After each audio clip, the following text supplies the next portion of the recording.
What's going on, Packer fans? Welcome back to an all-new episode of the Pack-A-Day Podcast. I'm your host, Andy Herman. You can follow me on Twitter at Andy Herman NFL. And once again, joined by the great Mike Wahle. You can find him on Twitter at MikeWall68. Mike, it's been an interesting week in Packerland. I'm sure we're going to get to all of that. Before we get there, how was your holiday season? And I know right now you're frolicking around London. How's that going for you? Yeah, hey, Andy, it's going really well. Had fun so far.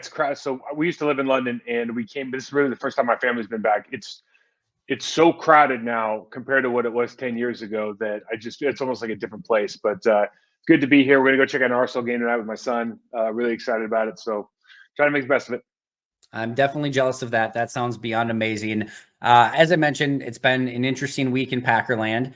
They get the win against Carolina, 33-30. I don't think it necessarily matched the expectations that fans had going into that game, but they did escape with a win. Defense obviously does not perform up to par. You've got a bizarro Jaire Alexander pregame coin flip fiasco. And then this week we learned that Jaire Alexander has now been suspended for a game, partially, at least mostly due to the pregame incident. But as Matt LaFleur said, it's never just one thing. Let's start there. I think the hot topic is, of course, the Jaire Alexander suspension. So let's start with the actions of Jaire. What were your thoughts initially on the coin flip and how he kind of handled that entire situation?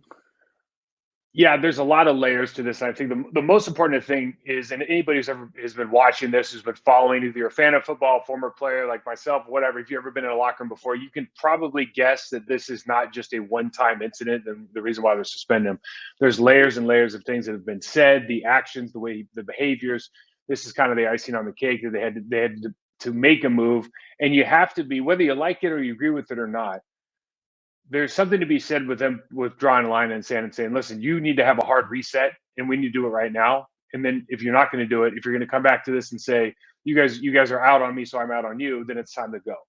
Right. So I think the best thing that Matt LaFleur and Goody did right now is said, what you're doing right now is not working for us as an organization, despite how talented you are and how good you've played for this team historically. And you need to reset the way your interactions with this team, whether it's the way you're talking about the defensive coordinator, the way you're talking about the scheme, the way they're performing, your injury history, something you're doing in the locker room, something you're doing outside the building we don't like, whatever it is, and we don't know all the things. Yep. But whatever's happening right now, you need a hard reset. And if you do that, we'd love you. And if you don't do that, we can find another way that this can work for both parties. As it pertains specifically to this weekend, the thing that I had a problem with is Jaire Alexander is a respected veteran in this locker room, at least that's my impression. Yep. If you are from the area, it is kind of a traditional thing to go, listen, we're going back home to Jaire's home. Let him be an honorary captain.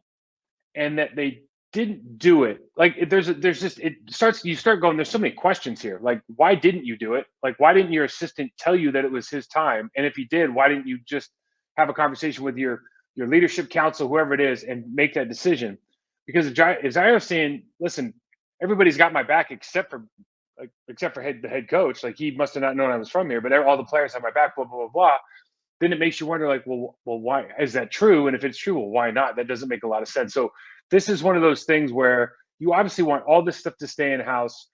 It probably doesn't even get noticed except for he decides to open his mouth during the coin flip and makes all these, like, it's part of his personality. It's part of the reason you love him. And it's part of the reason that it gets a little bit overbearing, right? You got to take some of the good with the bad. I guess my overall sense is I wish that they would have handled this situation beforehand and made him a captain. And if they hadn't made it of a definitive, this is why you're not, dude. Like, if Mike Holmgren didn't want you to be captain, he would let you know. He might even say in the meeting, like, I know we're going to your hometown. I don't like the way you're acting, so you're not going to be captain. And there wouldn't be any of this issue, this thing to come up. So I think there's a lack of communication on the front end of this, but then certainly sneaking in there and then deciding that I'm going to be the person talking when the captains already have the idea of what we're trying to accomplish. It just is a lot. It's a lot to deal with.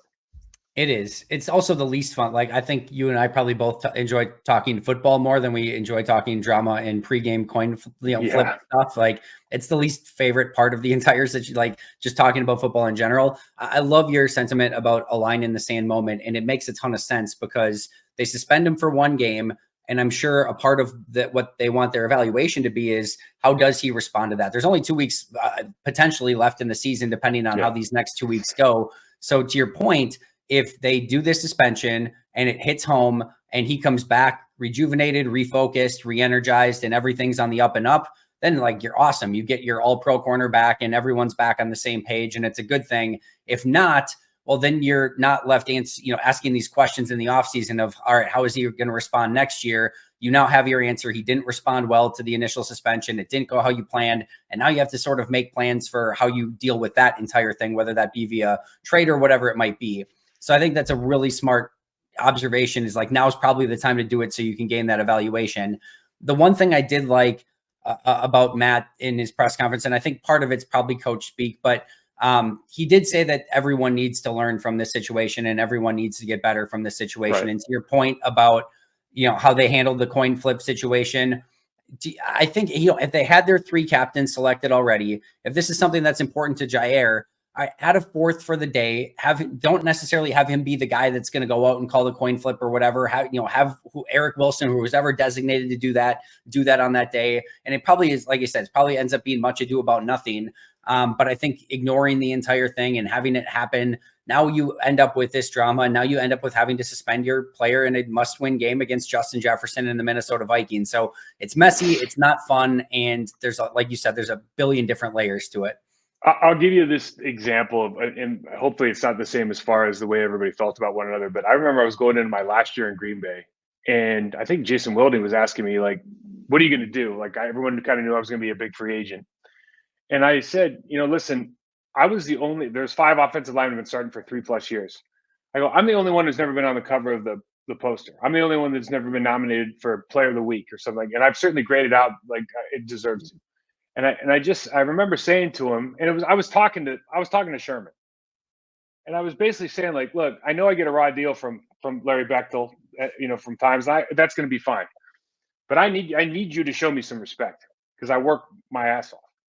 And and so what happened that year, like those things, when I was the highest graded guy, and they gave me a game ball. When there was a home game, they put me on the preview show, paper, magazine, what is that called? The program? Game Pass program. Like, and it was things like, for guys like Jaire, it seems like a little deal, but it's a big deal because you just want your respect. And so when it's left at open, and so to Mike's credit, Mike was like, okay, message received. Like, I get it. Your feelings are hurt. I'll take care of you. You don't know in this situation the motive behind everything, or why it wasn't addressed. Did Jaire bring it up and he was shut down? Was it assumed? Was it assumed on his side that it was okay? Was it assumed on Matt's side that he would never do something like that? And so it's just that communication issue on top. It's, layers, right? On top of, he's not thrilled with the way he's being used in the Joe Barry defense. We know that he's an outspoken guy. He doesn't mind talking to the media and saying his mind. So all that stuff, it just plays into a situation where this has always been a players-led team under Matt LaFleur because of Aaron Rodgers. Yeah. But now it's not that way. And now you start going like, well, does Matt want to I'm talking about the head coach now, does he want to hit this hard reset and go, I'm getting rid of anybody who talks out of line that's like 5 years or older. I just won't have you on my team anymore because I got a lot of young dudes that look really good right now. So this will be really interesting to see how it plays out the next couple of weeks. I think so too, and even extended into the offseason. I'm interested to see if Devondre Campbell comes back at any point this year. If that thing they kind of put he to should the go side. On IR. Don't you think he should go on IR? I mean, it feels that way. It absolutely feels that way. I mean, Matt saying he's day to day, it feels like just put him on IR, end that thing, and you're probably going to move on in the offseason anyway. It's just, I think that transitions perfectly into the next question. You've had the whole Devondre Campbell situation. You've got this Jaire situation. Do you think that there's any chance that this is just a couple of one-offs, or there's enough smoke? Is there more fire there? And the second thing I want to ask you is, when there are pieces of drama that are going on like this, and obviously Twitter's blowing up and everyone's talking about it, we're talking about it. As a player, are you able to compartmentalize that and just, I don't effing care about that, I'm just going to go play and we're going to try to win a football game in Minnesota? Or does that stuff sort of fester and become toxic within the environment that you're trying to go win games in? Yeah. Last question first. The players can absolutely compartmentalize it, especially away from social media and all. And, listen, questions during the day, it's like, what happens during the questions during the day with the media is you realize that people are talking about it. Now you can just choose to care about it or not. But we talked about it last week. the guys that are in the locker room they either have their respect or not. And I think what happens now with the brand building and everything that's a little bit different, there's a lot more. You're an entrepreneur of one if you're a pro athlete these days, because you're always kind of looking at the next job, because you don't really have job security anymore like you used to. Right. And you understand the economics and the business of the sport better than certainly anybody in my generation did. So there is that part of it where you get paid, you get hurt, somebody says something to you about your performance, you go, well, wait a second, why am I going to be loyal to you? You're not acting loyal towards me. Like that happens a lot faster than maybe it did pre-free agency, pre-social media, pre-awareness, right? And so I think that is an issue, but that's limited to the people. That's limited to a very small percentage of the team as well. A lot of people are just worried about my performance. If I play well, people like me. If I don't play well, people don't. I can have a ton of Twitter followers and still suck, right? And I can have 0 Twitter followers and be a really, really good player and still get the respect I deserve. So there's different levels to how people consider their career and what's important to them. And you want to get the people in your locker room where all they really care about is their performance on the field. I'll let somebody else deal with all the other stuff, or maybe they have a team, a group of buddies that can deal with that stuff for them. Sure. To your first question, is this a one-off or a two-off or a larger problem? I think you do have a lot of unique personalities on both sides of the football. You have two very interesting cases here. Both guys have recently been paid a ton of money. Both guys have been injured. Both guys are not playing as well as they used to, right? And so take everything else out of it. The position they play, the side of the football they're on, everything else. Those things are very, very important in the context of who we're talking about. So I don't want to sit here and say, because it's very easy, obviously, with Joe Barry. Look, I think it's very easy to look at the defense and go, yeah, there's not a lot of confidence in Joe Barry. I think that almost goes without saying. Yep. But the rest of the team, Matt LaFleur is an offensive coach this year and holding everything together and developing young players. Done a pretty good job. Not a lot to complain about. He seems to be a very fair guy as well. I don't know him at all. It's just when I read what I see on TV. But you have a very interesting situation with these two specific people. Paid a lot of money, injured immediately after, haven't been playing as well. I'm going to leave it at that as far as where I think, where there's smoke, there's fire.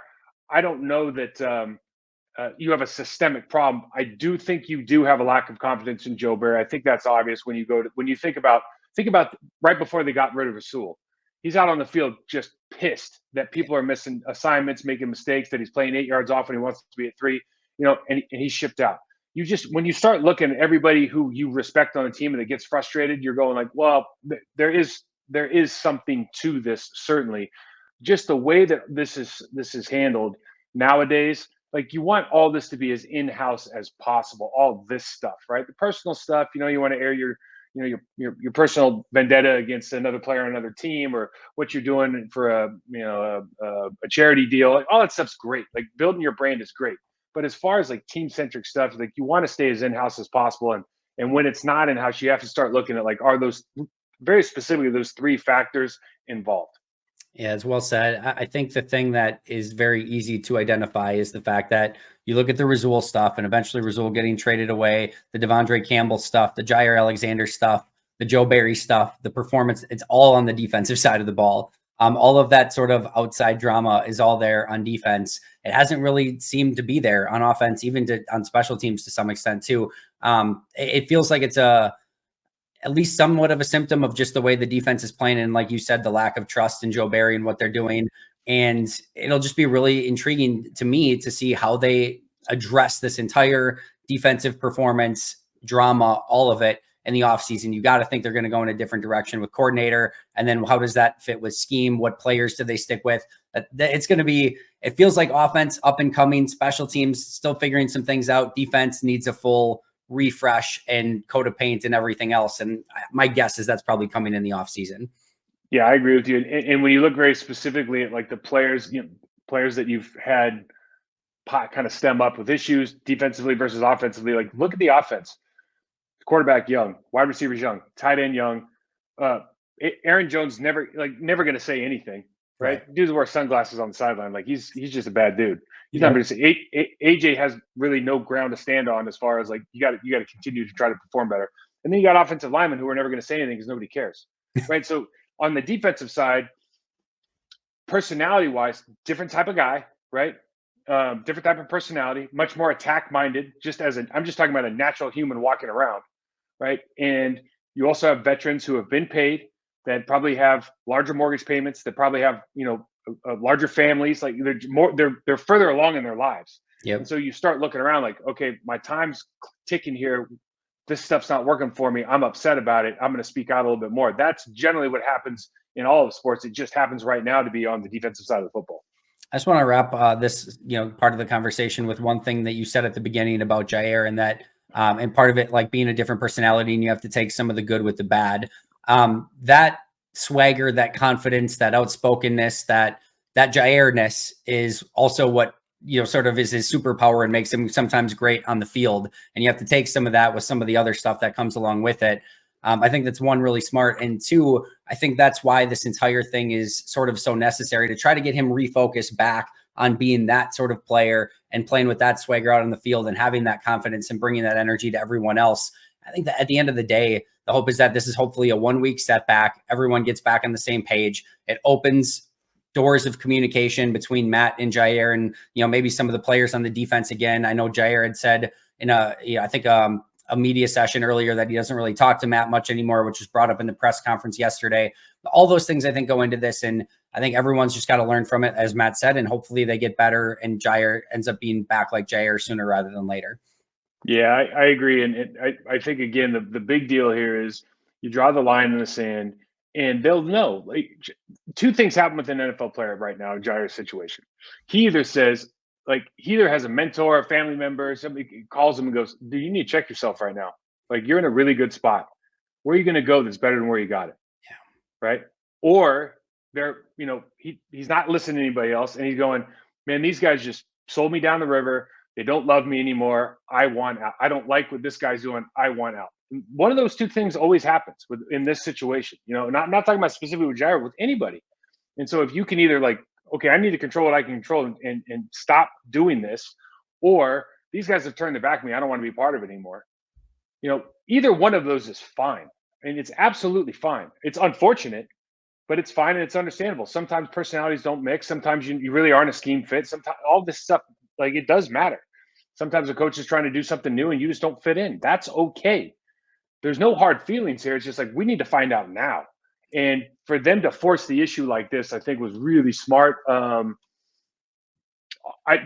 way that this all built up, I don't know if I necessarily agree with. It's unfortunate, but it's really smart, I think, to do this right now. Totally agreed. Let's take a step back and look at the defense as a whole this past week. Obviously, again, another disappointing performance, 30 points by the Panthers. Bryce Young had a couple really great throws in that second half. Looked like they tried to do some different things early, blitz a little bit more, play a little bit more man coverage. Had some success early, give up the 10 points at half, which isn't terrible, but certainly more than a normal half for the Carolina Panthers so far this season. They had not scored a touchdown in their previous 2 games combined. Had scored 4 touchdowns in their previous 5 games combined. They scored 4 touchdowns in this one in 3 quarters. Not obviously the game that you're looking for. What did you see from this defense, and anything that you can take away as a positive or something that just did not work in this game after you went back and watched it? Well, like you said, they're coming in to talk about the Panthers averaging 14.7 a game. They dropped 30. Here's the thing. Bryce Young, he's 23 for 36, 312 yards, 2 touchdowns. But he looked, if you go back, my scouting report on Bryce Young is he's been give up 54 sacks or something like that going into the game. He is jittered, and he is very jittery in that pocket. He feels pressure. And when he escapes, he can make plays, because that's if you watch Alabama tape, that's what he was doing. Yep. So he did 2 things in this game that I thought were incredibly good.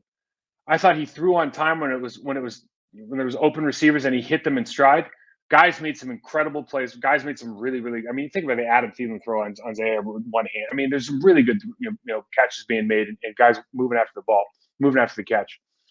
But the second thing was you fall back into. There's a very specific play on the touchdown where Aaron Barry goes up over the top again. He escapes to his right. He's running towards the line of scrimmage. You're going, this is a recipe for disaster against every quarterback. And you want to always put yourself in a situation where it's okay, I'm going to take away all your options and I'm going to force you to run away from the line of scrimmage. And then I want to see what your 5'9", 165-pound body can do in an NFL game. And it seems like a really easy recipe for success. And they started doing it early. Obviously, you saw that linebackers were firing their gaps a little bit more.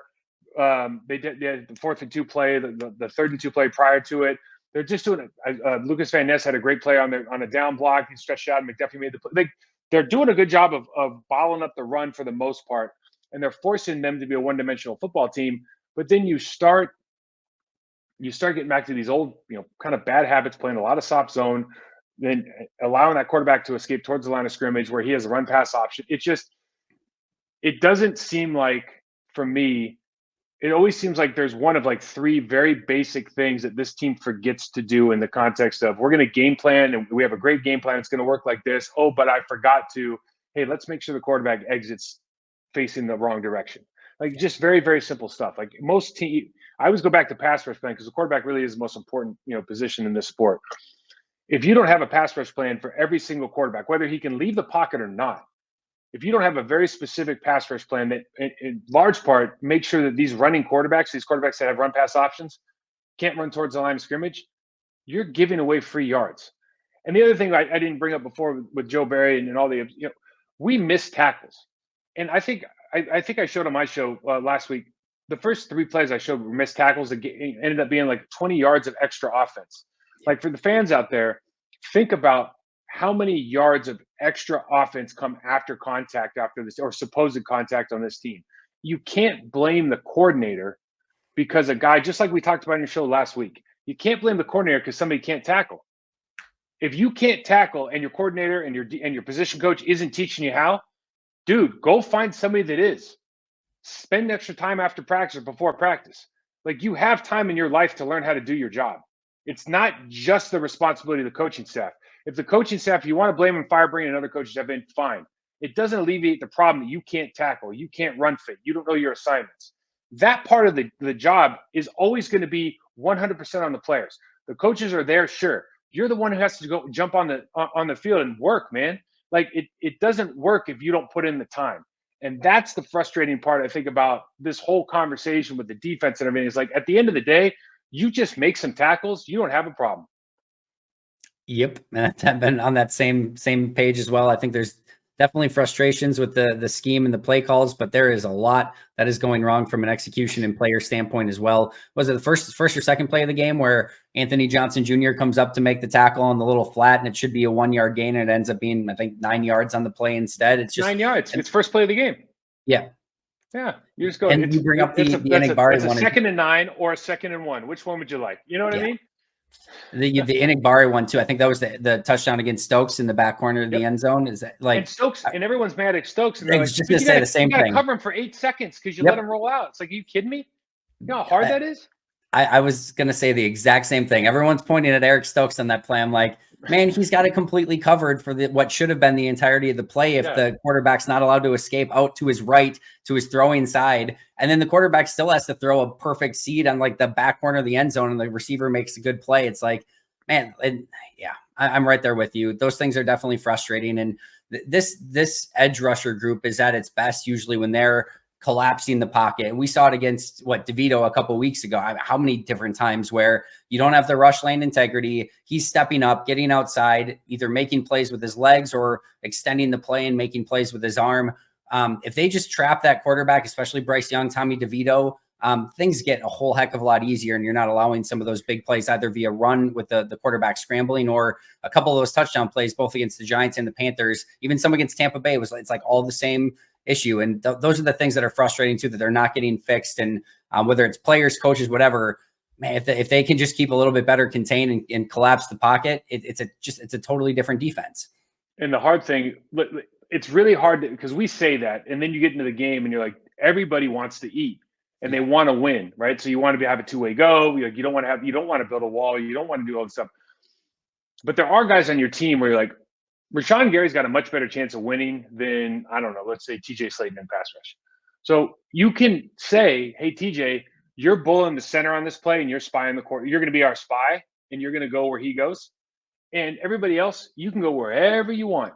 And it's not perfect, but it's a plan. It's not always going to work, but it's going to work more than this does. Or Yep. you run a lot of crazy stuff where there's 4-man games. We used to call them crazy twists. Tampa Bay did them all the time. And what happens is somebody ends up running into somebody because everyone's moving into different gaps. But when you're kind of staying with gap integrity and you decide you go low or high, especially on the outside, and let's say both defensive tackles go into the A gap, like you're done. You're absolutely done. And you don't want to limit your guys, but you also have to be accountable because our linebackers will get deep. All these teams. Watch Minnesota, man. Minnesota's going to run all goes, and the tight end's going to leak out for 20-yard gains. Play in and play out. He's going to chip out Rashawn Gary, and he's going to go play in and play out because that's what the NFL is right now. Because everybody's worried about the deep routes, they're not worried about the checkdowns, and nobody's thinking about the quarterback keepers. Yeah. It's going to be interesting to see how that game goes. We'll get to that more in just a moment. I did want to talk to you. I know you posted on Twitter a little bit about Quay Walker, maybe taking some steps in the right direction, maybe getting a little bit more autonomy. What did you see out of Quay Walker in this one? Well, actually, a lot of the same. I think what I was talking about was, listen, I love when they put Quay in dog situations, whether it's a run blitz or it's a pass blitz. You want to put him in situations where it's like, I want you to go beat this guy in this gap and you be the aggressor. And it has nothing to do, I just want to make this really clear. It has nothing to do with his football intelligence, or it allows him to be free. Like the more rules I give you, the freer you actually are. Because all you got to do is live in the rules as fast as you can. So all we're trying to do here is say, Quay, you've got B gap, destroy it, right? Or you've got A gap, so we can take the onus off of Kenny Clark on the backside from the double team, right? So when he does that, he's a very, very effective player. When he's playing downhill, he's much more effective. He's really good in pass rush, excuse me. And then he did some good things in the run game as well. What I also liked is, with Devondre out, he's having to move that defensive front a little bit. And the timing of that, just the communication, being that vocal leader, I just think that helps with development. You still see some of the same stuff. When he plays off, he's not very good at pass. He's not very good at defending the run from as far as block protection with the center and guard coming up to block him. Like, we still have a lot of work on there. There's still some issues in the zone drops, right, as far as communication.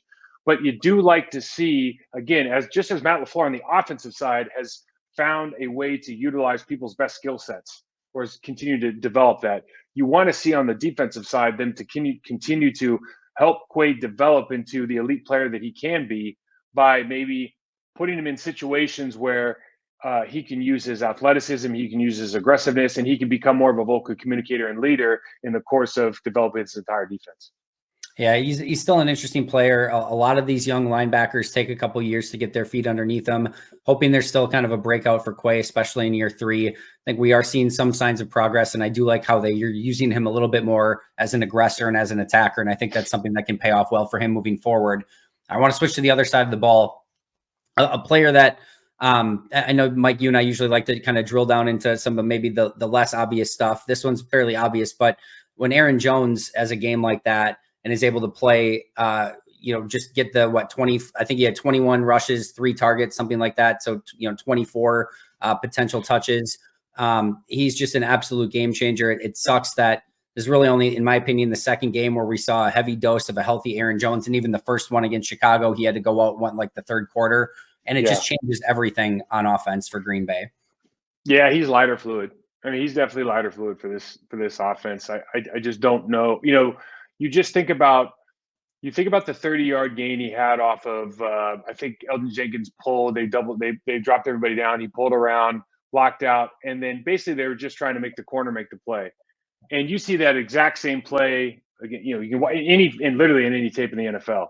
And there's very few guys that'll turn that straight north and south, drop your pads, and just say, I'm going to run through this guy. If he tackles me, he's going to tackle me for a 5-yard gain, because sometimes that guy misses, right? We know that from watching the Packers defense. And just the difference, like, you think about the difference in that one run, that puts him over 100. That's his 100-yard game right there. Yep. Because I think he had 30-something on that run alone, right?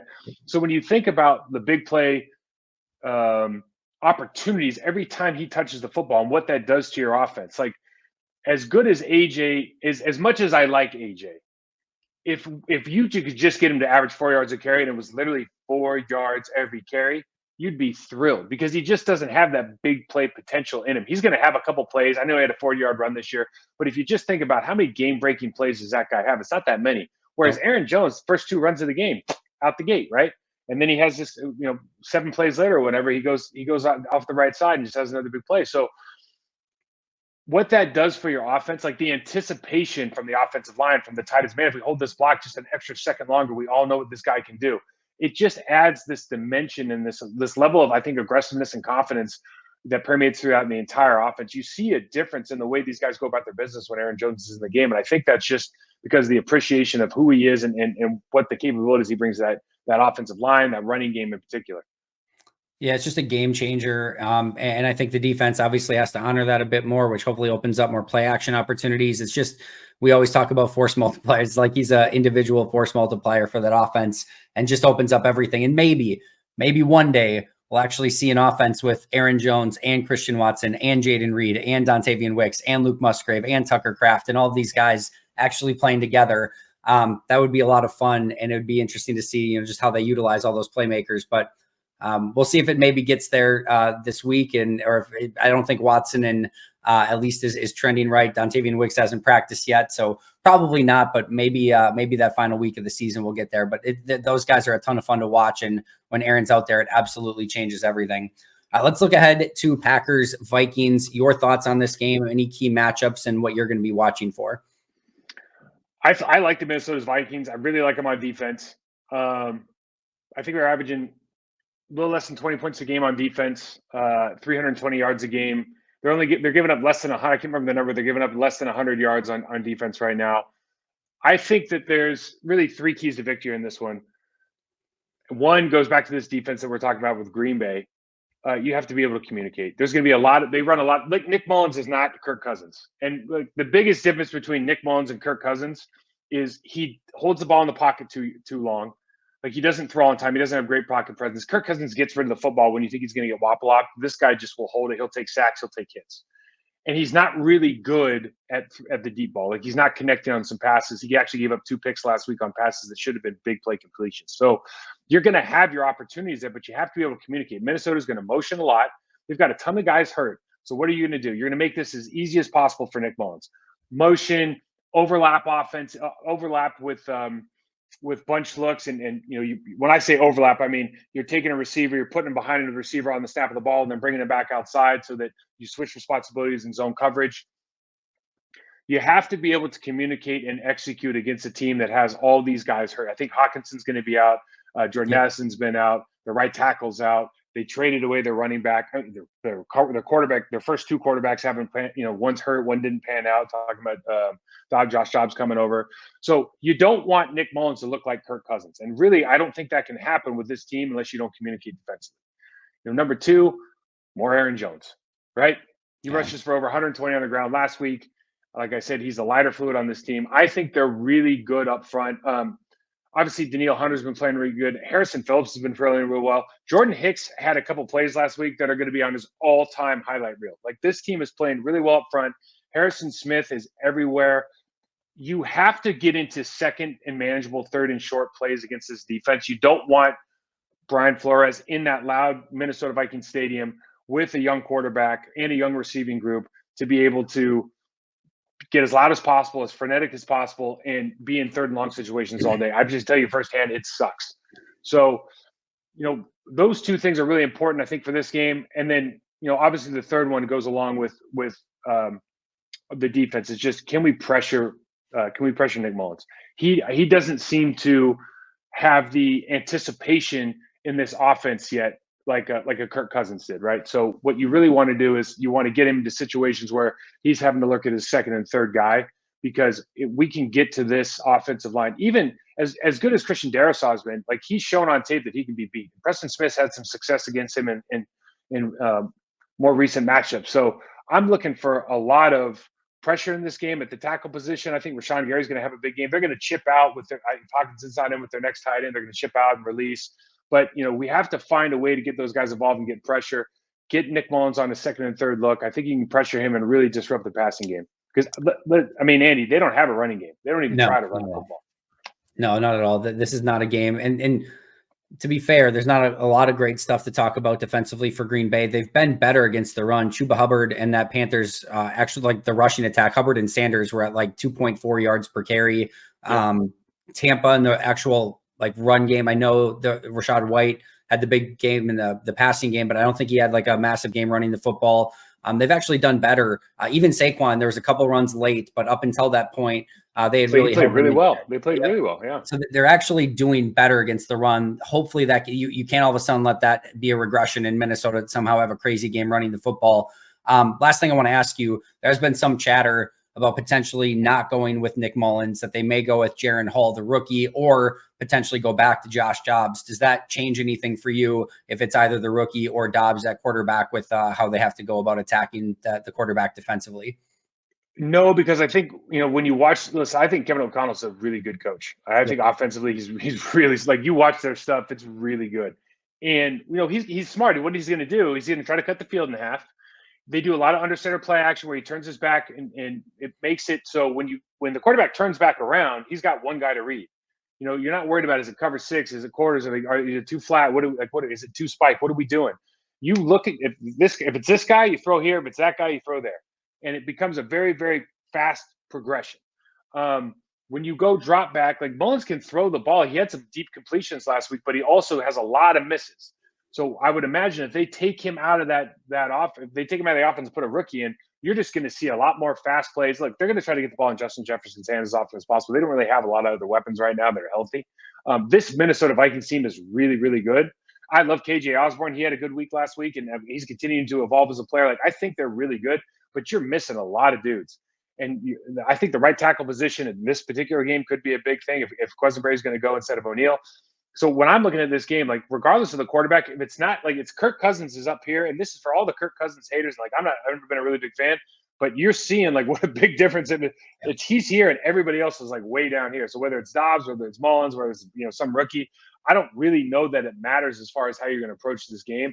It's got to be like these guys got to be on full attack mode with this quarterback. Totally agreed. I wholeheartedly agree with all three of those keys to this game. I think this is one that Green Bay can go in and win. It's not going to be easy. Brian Flores has that defense playing at a totally different level. Yeah, It's I hate to say this because it's the Vikings, but it's fun to watch that defense and just their aggressive. It really is. And like go ahead. I was just gonna say, like, everything like is chaotic in all the right ways. They're like how they're making quarterbacks play. You don't know if they're going to bring 8, if they're going to bring 3. It's really fun to watch. They've got it figured out. They do a lot of stand-up stuff now too, even on like second down, but third down in particular. And like when you watch, like Harrison Smith feels like he's been waiting his whole career for just playing in this defense. And he was so good everywhere. He's always been really, really good. But like you watch the first 3 plays of the game last week, and it's like a Willie won't he on every single snap. He's down somewhere near the line of scrimmage. And if he's on it, he's probably not coming. If he's on, there he did show up. And now he's back 6 yards deep and he runs up and tries to time it. You're just going, every single play, it's something new. And if they're not bringing him, they're bringing Jordan Hicks. And if they're not bringing Jordan Hicks, they're bringing, it's just on and on and on. What I like that they're doing as well, they've got 5 big, like they'll play like, it's really like a penny front, where they'll play 5 big dudes and then just play Jordan Hicks behind them. And a lot of guys are doing it. The Packers are doing that a little bit, but the way that they play their drop zone stuff, it makes it really difficult. But like you said, it's the Vikings, but they are fun to watch. Very, very jealous of that style of defense. They're going to get another good defense they play in a couple weeks in Chicago, who's played much better with Montez Sweat as well. But we'll talk about that next week. Mike, awesome stuff. Love chatting with you every single week. Tell everyone where they can find your podcast and anything else you want to plug. Yeah, the On My Block podcast is out on the Process to Perform channel on YouTube. We just did our preview. I think it dropped earlier today, the game upcoming against the Vikings. You can check that out on the audio. If you want to listen to audio version of these shows and not watch the video, then I'm upset for you. But you can check it out on the Believe Network, anywhere you get your podcasts. Mike Wall 68 on Twitter, Process to Perform on Instagram. Andy, thanks for having me as always. Appreciate you taking the time, especially as you're in London. Quit talking to me. Go enjoy your time. Go follow him at Mike Wall 68. You can find me at Andy Herman NFL. We'll see you guys next week. But until next time, and as always, go Pack Go.